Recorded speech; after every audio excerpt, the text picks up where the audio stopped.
రాగు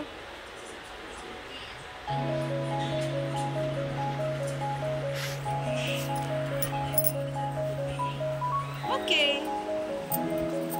apricot sweet ఈ మధ్య రెస్టారెంట్లోనైనా పార్టీస్లోనైనా ఫంక్షన్స్లోనైనా ఎక్కడ చూసినా ఆప్రికాట్ స్వీటే కనిపిస్తుంది కదా. సరే ఎందుకు మనం ఈ రెసిపీ ట్రై చేయకూడదు అన్నట్టు నేను ఈరోజు ట్రై చేసేసాను. మీరు చూడండి, ఆప్రికాట్ ఒక హాఫ్ అన్ అవర్ నానబెట్టేసుకోవాలి. వాటర్లో కడిగేసి కొంచెం 2 times ఒక హాఫ్ అన్ అవర్ నానబెట్టేసుకొని పక్కన పెట్టేసుకోవాలి. మనం ముందే ఓసిడి క్యాండిడేట్స్ కదా, అందుకని నేనైతే 2-3 సార్లు కడిగేసుకొని నానబెట్టేసుకున్నాను ఒక హాఫ్ అన్ అవర్.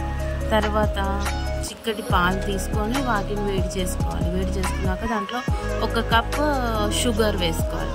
ఈ సిరప్ వచ్చేసి సేమ్ యాజ్ ఇట్ ఈస్ మనము కస్టర్డ్ ఎలా చేస్తాము అలా కస్టర్డ్ ప్రిపేర్ చేసుకోవాలన్నమాట. ఇటు పాలు వేడయ్యేలోపు మనం కస్టర్డ్ పౌడర్ 2 స్పూన్స్ పాలల్లో వేసి కలిపేసుకోవాలి. పాలు బాగా మరగాలి కదా కస్టర్డ్కి, అలాగే బాగా మరగేసుకోవాలి పాలు. షుగర్ మన ఇష్టం, మన టేస్ట్కి తగ్గట్టు వేసుకోవచ్చు. నేనైతే 1 కప్ వేసుకున్నాను. మా ఇంట్లో కొంచెం షుగర్ తక్కువ తింటారు కాబట్టి పాలు బాగా మరిగాయి. ఇంకా నేను దాంట్లో కస్టర్డ్ క్రీమ్ వేసేసుకున్నాను అనమాట. పౌడర్ పాలల్లో కలిపింది వేసేసుకున్నాక అది బాగా కలుపుకుంటూనే ఉండాలండి, లేకపోతే కింద టెస్ట్ చేస్తుంది. నేనైతే క్రీమీగా ఉండడానికి టెక్స్చర్ వచ్చేసి అందుకని దాన్ని బాగా కలుపుకుంటూనే ఉన్నాను.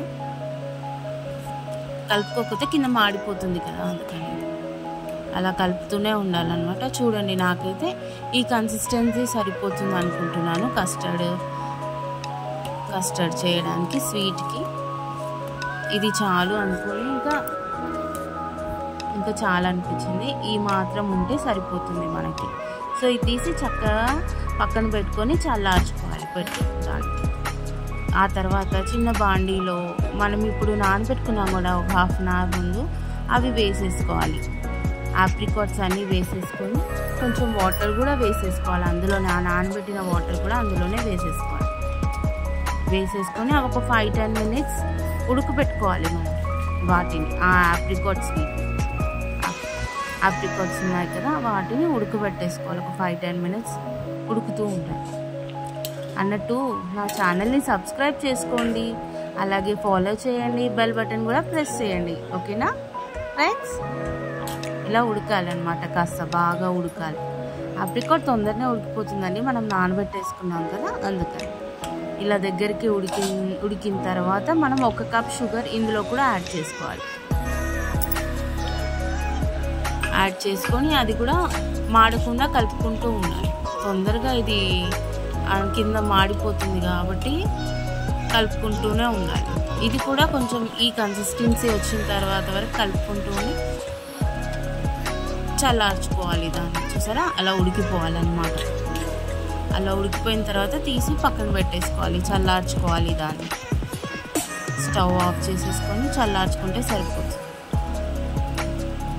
అలా చల్లార్చుకున్న దాన్ని మనం ఏంటంటే మిక్సీ పట్టుకోవాలి. వాటిని ఆప్రికాట్స్ని వాటిని మిక్సీలో వేసుకోవాలి. మీరు ఎంతమంది స్వీట్ లైక్ చేస్తారు ఫ్రెండ్స్? నాకైతే ఇష్టమే, మరీ అంత స్వీట్ కాదు. ఓకే, తింటాను, స్వీట్స్ అయితే తింటాను. ఆ మిక్సీ వేసుకున్న తర్వాత ఇప్పుడు మనం వీటిని ఒక బౌల్లో అలా స్ప్రెడ్ చేసుకోవాలి.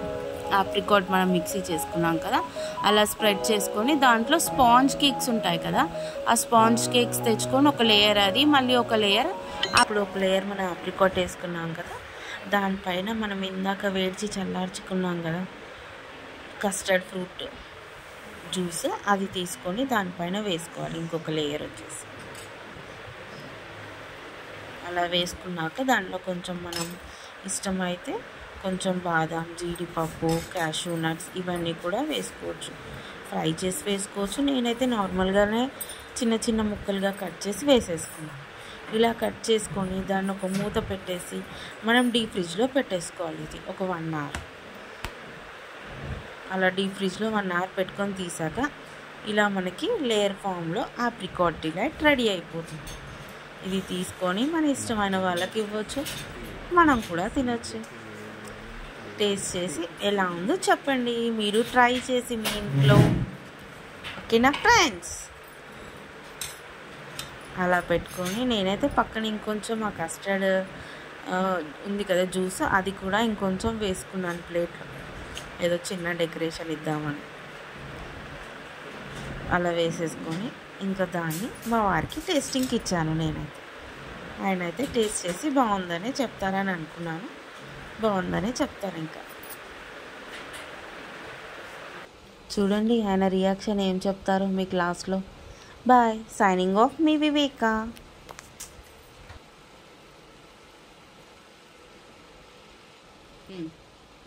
మా స్వీట్ చాలా మంచిగా ఉందమ్మా, ఇటువంటి చేసి పెట్టు.